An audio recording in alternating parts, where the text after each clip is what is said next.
ಸರ್ಕಾರದ ವಿರುದ್ಧ ದಳ ಸಿಡಿದೆದ್ದಿದ್ದು ಬೆಲೆ ಏರಿಕೆ ಖಂಡಿಸಿ ಬೆಂಗಳೂರಿನಲ್ಲಿ ಬೃಹತ್ ಹೋರಾಟವನ್ನು ನಡೆಸಿದ್ದು ನಿಖಿಲ್ ಕುಮಾರ್ ಸಾರಥ್ಯದಲ್ಲಿ ಪಾಂಚಜನ್ಯ ಮೊಳಗಲಿದೆ. ಜೆಡಿಎಸ್ ಕೂಡ ಬಿಸಿ ಮುಟ್ಟಿಸೋದಿಕ್ಕೆ ಮುಂದಾಗಿದ್ದು ಸರ್ಕಾರದ ವಿರುದ್ಧ ಪ್ರತಿಭಟನೆಯ ದಾಳವನ್ನ ಹೂಡ್ತಾ ಇದ್ದಾರೆ. ದಳಪತಿಗಳು ಬೆಂಗಳೂರಿನಲ್ಲಿ ಕೂಡ ಬೃಹತ್ ಹೋರಾಟಕ್ಕೆ ಪ್ಲಾನ್ ಮಾಡಿರೋದು. ಚಾಕ್ ವಾರ್ ನಡೆಸ್ತಾ ಪ್ರತಿಭಟನೆ ಜಾಥಾಗಳನ್ನು ಮಾಡ್ತಾ ಬಿಸಿ ಮುಟ್ತಾ ಇದ್ದಾರೆ. ಇತ್ತ ಕೈದಳ ನಡುವೆ ಕೂಡ ನಿಲ್ತಾ ಇಲ್ಲ ಹೋರಾಟ.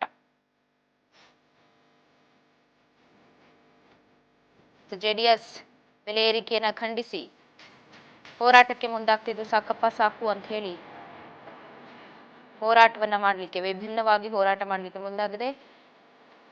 ಒಂದು ರಾಜಭವನ ಚಲೋ ಮಾಡಿ ಅದಾದ ನಂತರ ಬೃಹತ್ ಸಮಾವೇಶವನ್ನ ಮಾಡಿ ಟಕ್ಕರ್ ಕೊಡ್ತೀವಿ ಅಂತ ಹೇಳಿ ಮುಂದಾಗಿದ್ರು. ಮೈತ್ರಿ ನಾಯಕರೇ ಪ್ರತ್ಯೇಕವಾಗಿ ಹೋರಾಟ ಮಾಡ್ತಾ ಇರೋದು ಕೂಡ ನಾವಿಲ್ಲಿ ಗಮನಿಸಬಹುದು.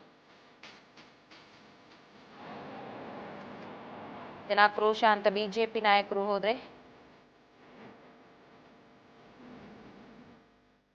ಟಕ್ಕರ್ ಕೊಡೋದಿಕ್ಕೆ ಮುಂದಾಗಿದ್ದಾರೆ ದಳಪತಿಗಳು.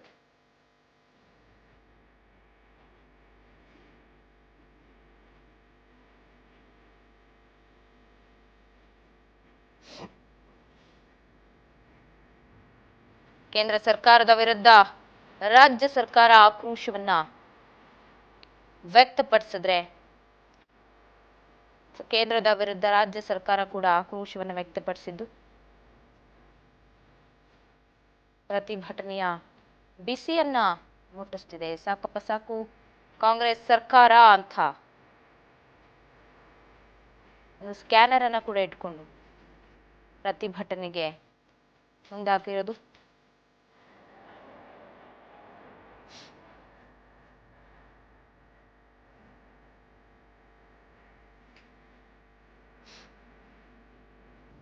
ಇವತ್ತು ನಿಖಿಲ್ ಕುಮಾರಸ್ವಾಮಿ ನೇತೃತ್ವದಲ್ಲಿ ಬೃಹತ್ ಹೋರಾಟ ಕೂಡ ನಡೆಯಲಿದೆ. ಜಾಥಾ ಮಾಡಿ ಟಕ್ಕರ್ ಕೊಡ್ತಾರೆ ಆಡಳಿತ ಪಕ್ಷಕ್ಕೆ. ಬೃಹತ್ ಮೆರವಣಿಗೆಯನ್ನ ಕೂಡ ಮಾಡಲಿದ್ದಾರೆ ನಿಖಿಲ್ ಸಾರಥ್ಯದಲ್ಲಿ. ಸಾಕಪ್ಪ ಸಾಕು ಅನ್ನೋ ಸಮರ ಶುರು ಮಾಡ್ಕೊಳ್ತಿದ್ದಾರೆ.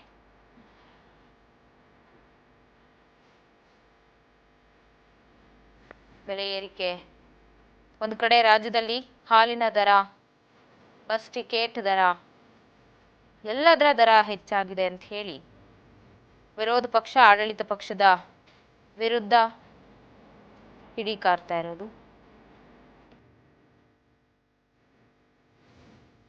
ಇತ್ತ ದಳಪತಿಗಳು ಕೂಡ ಸಡ್ಡು ಹೊಡೆದಿದ್ದಾರೆ, ಕೌಂಟರ್ ಕೊಡೋದಕ್ಕೆ ಮುಂದಾಗ್ತಾರೆ.